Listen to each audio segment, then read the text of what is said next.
রাজনীতিতে শেষ কথা বলতে কিছু নেই। ভোটের মাঠে নিজেদের শক্তিকে বাড়াতে রাজনৈতিক দলগুলো ছোট বড় সব দলের সঙ্গে জোটবদ্ধ হয়ে লড়াইয়ে নামে। নির্বাচন আসলে জোট করতে নানা দর কষাকষি চলে পর্দার আড়ালে। জুলাই অভ্যুত্থানের পর একশবের মিত্র বিএনপি জামাত একে অন্যের প্রতিপক্ষ। আসন্ন নির্বাচনে দল দুটি যখন নিজেদের মতো জোট গঠনে ব্যস্ত, তখনই তাদের ঠেকাতে আসছে তৃতীয় শক্তি। জনমনে প্রশ্ন, তৃতীয় প্ল্যাটফর্মটি কি ক্ষমতার মসনদে বসতে যাচ্ছে? তৃতীয় শক্তির অংশ হিসেবে ইতিমধ্যেই এক হয়েছে 5টি রাজনৈতিক দল ও প্ল্যাটফর্ম। তারা বিএনপি জামাতকে কঠিন চ্যালেঞ্জের মুখোমুখি ফেলতে চায়। গেল অক্টোবরে রাজনীতিতে নতুন বলয় গঠনের আওয়াজ জোরালো হয়। অনেকদিন ধরেই বিএনপি ও জামাতের বাইরে নতুন কিছু করার চেষ্টা করছে তারা। আনুষ্ঠানিকভাবে তাদের কেউই বিএনপি জামাতের সঙ্গে জোটে যায়নি।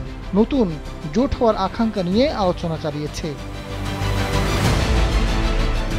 দলগুলোর সূত্র বলছে, চলতি মাসের 5 তারিখে রাজধানী পল্টনে জরুরি বৈঠকে বসে তারা।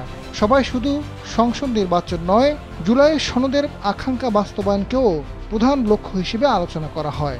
সবাই অংশ নেয় বাংলাদেশ রাষ্ট্র সংস্কার আন্দোলন, গণ অধিকার পরিষদ, এনসিপি, গণসংহতি আন্দোলন, নাগরিক ঐক্য, এবি পার্টি, আপ বাংলাদেশ ও গণতন্ত্র মঞ্চের 6টি দল। জোটের অংশ হওয়ার বিষয়ে ঐক্যমত্যে পৌঁছেছে তারা। তৃতীয় রাজনৈতিক শক্তি গঠনে সত্যতা নিশ্চিত করেছেন রাষ্ট্র সংস্কার আন্দোলনের সভাপতি হাসনাত কাইয়ুম। তিনি জানান, জুলাই গণ অভ্যুত্থানের আকাঙ্ক্ষা যারা পোষণ করে, এটি বাস্তবায়নে আন্তরিক দল ও প্ল্যাটফর্মকে নিয়ে ঐক্য হচ্ছে। এখন পর্যন্ত 5টি দল ও সংগঠন একমত হয়েছে, অন্যদের সঙ্গে আলাপ চলছে। ঐক্যের বিষয়টি পরিষ্কার করেছেন এবি পার্টির চেয়ারম্যান মুজিবুর রহমান মঞ্জু। তিনি জানান, নির্বাচনকে সামনে রেখে কয়েকদিনের মধ্যেই নতুন জোট গঠন করা হবে। জোটে এবি পার্টির সঙ্গে এনসিপি, আপ বাংলাদেশ সহ কয়েকটি দল থাকবে।